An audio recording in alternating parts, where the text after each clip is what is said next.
ગોંડલ મુદ્દે સૌથી મોટા સમાચાર. રીબડાના અનિરુદ્ધસિંહ જાડેજાએ સરેન્ડર કરવું પડશે 18મી સપ્ટેમ્બર સુધીમાં. હવે 17 દિવસ ગણતરીના રહ્યા છે. અનિરુદ્ધસિંહ જાડેજાએ સરેન્ડર કરવું પડશે.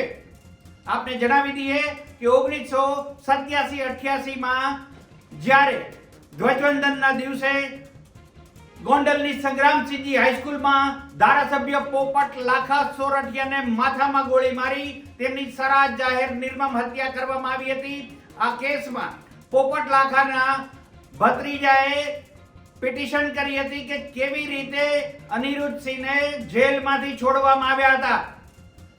લગભગ 1998 માં અનિરુદ્ધસિંહ જાડેજાને જુનાગઢ જેલમાંથી છોડવામાં આવ્યા હતા. એ મુદ્દે તેને પિટિશન કરી હતી.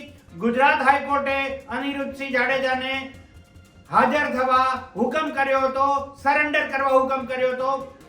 આ ગુજરાત હાઈકોર્ટના હુકમને અનિરુદ્ધસિંહ જાડેજાએ ચેલેન્જ કરતા સુપ્રીમ કોર્ટને પડકાર્યો હતો, સુપ્રીમ કોર્ટમાં મૂક્યો હતો અને સુપ્રીમ કોર્ટે જાહેર કર્યું છે. ગુજરાત હાઈકોર્ટના ઓર્ડરને ગ્રાહ્ય રાખી એમણે કહ્યું છે કે અનિરુદ્ધસિંહ જાડેજાએ 18 સપ્ટેમ્બર સુધીમાં સરેન્ડર કરવું પડશે. રીબડા જૂથને સૌથી મોટો ફટકો છે. જે રીતે પોપટ લાખા સોરઠિયા હત્યા કેસમાં અનિરુદ્ધસિંહ જાડેજાએ સરેન્ડર કરવાનો હુકમ સુપ્રીમ કોર્ટે આપ્યો છે.